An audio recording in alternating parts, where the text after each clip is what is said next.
नमस्कार। आज बात करते हैं जूनियर इंजीनियर बनने के सफर के उस सबसे जरूरी मोड़ की। वो मोड़ जहां डर को फोकस में बदलना पड़ता है, और वो भी तब जब मंजिल एकदम सामने हो। ये लाइन मुझे लगता है इस वक्त बहुत से लोगों के दिल की आवाज होगी, है ना? सीबीटी 1 तो निकल गया, एक बहुत बड़ी खुशी मिली। लेकिन सच तो यह है कि इसके साथ ही सीबीटी 2 का एक बड़ा वाला डर और जिम्मेदारी भी कंधों पर आ जाती है। तो चलो आज इसी डर को अपनी सबसे बड़ी ताकत बनाते हैं। सोचिए, हर सफर की एक कहानी होती है, एक शुरुआत। वो सपना जो कभी शायद पटना की किसी गली से शुरू हुआ था, आज वो दिल्ली के सीपीडब्ल्यूडी ऑफिस की दहलीज पर खड़ा है। ये बस एक एग्जाम नहीं है, ये उस सपने को सच करने का बिल्कुल आखिरी पड़ाव है। तो ठीक है, वो जो खुशी के पल थे, जो बधाइयाँ थीं, उनको संजो कर रखते हैं और अब असली काम पर लगते हैं, क्योंकि असली चुनौती तो अब सामने है। यही वो चुनौती है जो रैंक और पोस्टिंग सब कुछ तय करेगी। चलिए देखते हैं कि इसके लिए तैयार कैसे होना है। ये सवाल हर किसी को खुद से पूछना ही चाहिए, क्योंकि ये आखिरी लड़ाई है और इसमें जरा सी भी कमी की गुंजाइश नहीं है।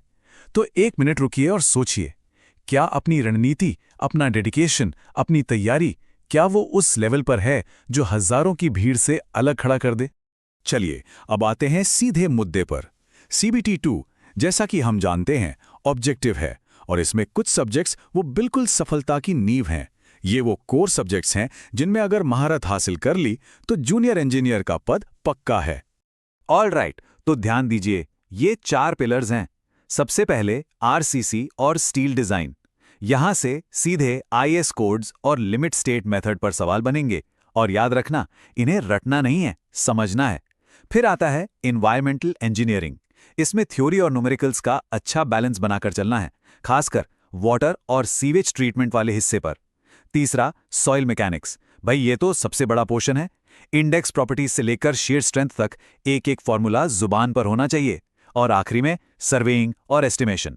इनको कभी भी हल्के में मत लेना, ये असल में स्कोरिंग सब्जेक्ट्स हैं। यही रैंक बनाएंगे या बिगाड़ेंगे। अब देखो, मेहनत तो सब करते हैं, पर सही दिशा में मेहनत करने के लिए सही हथियार, सही शस्त्र होना बहुत जरूरी है।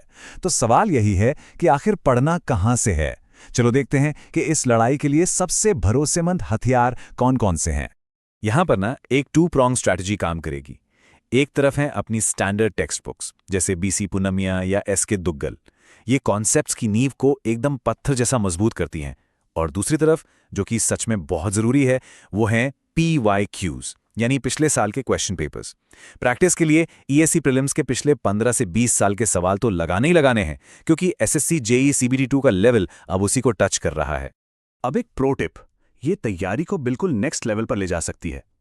एसएससी जेई के जो पुराने कन्वेंशनल सवाल होते थे ना, मतलब लिखने वाले, उनको ऑब्जेक्टिव नजरिए से सॉल्व करने की कोशिश करो। इससे क्या होगा? इससे ये समझ आएगा कि एक ही कॉन्सेप्ट से कितने तरह के ऑब्जेक्टिव सवाल बन सकते हैं। ये एक जबरदस्त एक्सरसाइज है। देखो, किताबें भी हैं, ज्ञान भी है, लेकिन इन सबके साथ अगर एक डिसिप्लिन रूटीन ना होना तो जीत मुश्किल हो जाती है। बिना रूटीन की तैयारी बिखर जाती है, पता ही नहीं चलता। तो चलो एक सिंपल लेकिन बहुत इफेक्टिव रूटीन पे नजर डालते हैं। इस रूटीन को देखो। सुबह सुबह दिमाग एकदम फ्रेश होता है, तो पहले 3 घंटे सिर्फ और सिर्फ न्यूमेरिकल्स प्रैक्टिस।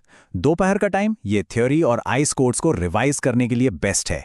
और शाम को एक मॉक टेस्ट, ये तो कंपलसरी है। और हाँ, सिर्फ टेस्ट देना नहीं है, उसका एनालिसिस करना सबसे जरूरी है। पहचानो कि कौन से सब्जेक्ट्स जैसे हाइड्रोलिक्स है, एसओएम है, कहाँ दिक्कत आ रही है, और फिर उन पर काम करो। ओके, तो क्या पढ़ना है, कैसे पढ़ना है, ये सब तो हमने देख लिया।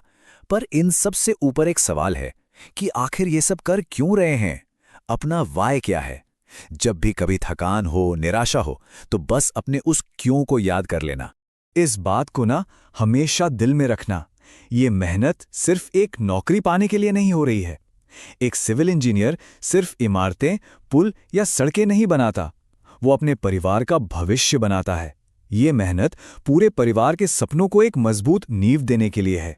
और यही है वो सबसे बड़ी मोटिवेशन। जब भी पढ़ने का मन ना करे, जब शरीर जवाब दे जाए, तो बस 1 मिनट के लिए आंखें बंद करना और उस पल को सोचना। वो पल जब मेहनत का पहला फल, पहली सैलरी माँ के हाथों में होगी। उस पल की खुशी, उस गर्व के आगे ये सारी थकान कुछ भी नहीं लगेंगी, सच में। तो बस अब और कुछ कहने की जरूरत ही नहीं है। मेहनत इतनी खामोशी से करो, इतनी शांति से, इतने फोकस से करो कि किसी को भनक तक ना लगे। दुनिया को सीधा सिलेक्शन का शोर सुनाई देना चाहिए। तो बस इसी संकल्प के साथ आज की ये बात यहीं खत्म करते हैं। ये ठान लो कि 2026 ये अपना साल है, अपनी मेहनत